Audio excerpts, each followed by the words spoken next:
April 9, 2026న Eden గార్డెన్స్లో జరిగిన ఓ ఆఖరి బంతి థ్రిల్లర్ మ్యాచ్లో లక్నో సూపర్ జెయింట్స్ ఎల్ఎస్జీ జట్టు కోల్కతా నైట్ రైడర్స్ కేకేఆర్ ను 3 వికెట్ల తేడాతో ఓడించి సంచలన విజయం నమోదు చేసింది.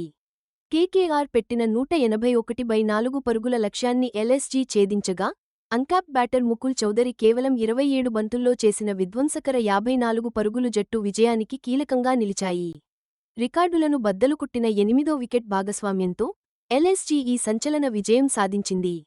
ఇది ఐపీఎల్ 2026 సీజన్లో వారికి వరుసగా రెండో విజయం. ముకుల్ చౌదరి తన వీరోచిత ప్రదర్శనకు ప్లేయర్ ఆఫ్ ది మ్యాచ్ గా నిలిచాడు. టోర్నమెంట్లో 15వ మ్యాచ్ అయిన ఈ పోరులో LSG captain Rishabh Pant toss గెలిచి ముందుగా ఫీల్డింగ్ ఎంచుకున్నాడు. దీంతో ఓ తీవ్ర ఉత్కంఠ పోరుకు మార్గం సుగమమయింది. కోల్కతా నైట్ రైడర్స్ ఇన్నింగ్స్ ఆదిలోనే ఒత్తిడితో మొదలైంది. ఫిన్ అలెన్ త్వరగా అవుటయ్యాడు. అయితే కెప్టెన్ అజింక్యా రహానే 41, అంక్రిష్ రఘువంశీ 45 పరుగులు చేసి 84 పరుగుల చక్కటి రెండో వికెట్ భాగస్వామ్యంతో ఇన్నింగ్స్ను నిలబెట్టారు. ఈ కీలక భాగస్వామ్యం తర్వాత కూడా ఇద్దరు కుదురుకున్న బ్యాటర్లు అవుటవడంతో మధ్య ఓవర్లలో కేకేఆర్ జోరు గణనీయంగా తగ్గింది. స్పిన్నర్లను ఎదుర్కోవడానికి కామెరాన్ గ్రీన్ మొదట్లో చాలా తడబడ్డాడు. చివరి 5 ఓవర్ల ముందు కేకేఆర్ స్కోర్ 115/3గా ఉంది. అంతకు ముందు 3 ఓవర్లలో కేవలం 9 పరుగులు మాత్రమే వచ్చాయి. అయితే చివరి ఓవర్లలో రోహ్మన్ పావెల్ 24 బంతుల్లో 39 నాటౌట్, కామెరాన్ గ్రీన్ 24 బంతుల్లో 32 నాటౌట్ విజృంభించారు. డెత్ ఓవర్లలో ఏకంగా 66 పరుగులు రాబట్టి అక్ను 181/4 అనే మంచి పోటీ స్కోర్కు చేర్చారు. లక్నో సూపర్ జెయింట్స్ చేజింగ్ చాలా సానుకూలంగా మొదలైంది.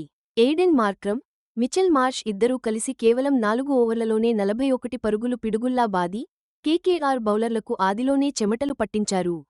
అయితే ఈ మంచి ఆరంభానికి అనుకోని అడ్డుకట్ట పడింది. వైభవ్ అరోరా దెబ్బకు లక్నో చిన్నపాటి కుదుపుకు లోనైంది. మార్క్రమ్, మార్ష్లను వెంటవెంటనే పెవిలియన్ చేర్చి కేకేఆర్ వైపుకు మళ్లీ మ్యాచ్ మొమెంటంను తిప్పేశాడు. ఈ దెబ్బలు తగిలినా కూడా ఆయుష్ బదోని ఎల్ఎస్జీ మిడిల్ ఆర్డర్కు వెన్నెముకలా నిలిచాడు. 34 బంతుల్లో కీలకమైన 54 పరుగులు చేసి ఆదుకున్నాడు. అక్పై ఒత్తిడిలో కూడా కూల్గా ఉంటూ ఇన్నింగ్స్ను చక్కగా నిర్మించగల బదోని సామర్థ్యం గత మ్యాచ్లలో కూడా స్పష్టంగా కనిపించింది. అతను మిడిల్ ఓవర్లలో కీలక పరుగులు చేసి జట్టుకు అండగా నిలిచాడు. మ్యాచ్ ఉత్కంఠ దశకు చేరుకుంది. ఎల్ఎస్జీ పీకల్లోతు కష్టాల్లో పడింది.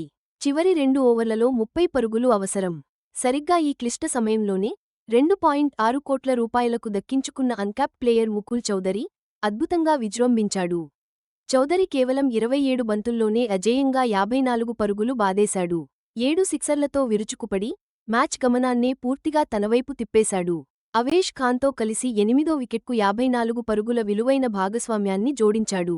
విజయవంతమైన ఐపీఎల్ చేజింగ్లో 8వ వికెట్కు ఇదే అత్యధిక భాగస్వామ్యం కావడం విశేషం. ఈ కీలక భాగస్వామ్యంలో అవేష్ ఖాన్ కూడా తన వంతు పాత్ర పోషించాడు. అక్పై అతనికి గతంలో మంచి రికార్డు ఉంది. వేగంతో వికెట్లు తీయడంలో దిట్టైన అవేష్ ఈ ఐపీఎల్ 2026 మ్యాచ్లో కూడా 2 వికెట్లు పడగొట్టాడు. మ్యాచ్ క్లైమాక్స్లో ముకుల్ చౌదరి చివరి బంతి వరకు కూల్గానే ఉన్నాడు. చివరి బంతికి ఒక్క పరుగు కావాలి. చౌదరి షాట్కి ప్రయత్నించాడు, కానీ మిస్సయింది. అయితే అంక్రిష్ రఘువంశీ డైరెక్ట్ హిట్ మిస్ చేయడంతో ఒక్క పరుగు తీసి ఎల్ఎస్జీకి చిరస్మరణీయ విజయాన్ని అందించాడు. 3 వికెట్లు ఉండగానే వచ్చిన ఈ ఉత్కంఠభరిత విజయం లక్నో డగౌట్ని సంబరాల్లో ముంచెత్తింది. ఇది జట్టు పోరాట పటిమను, అస్సలు వదులుకోని తత్వాన్ని చాటిచెప్పింది.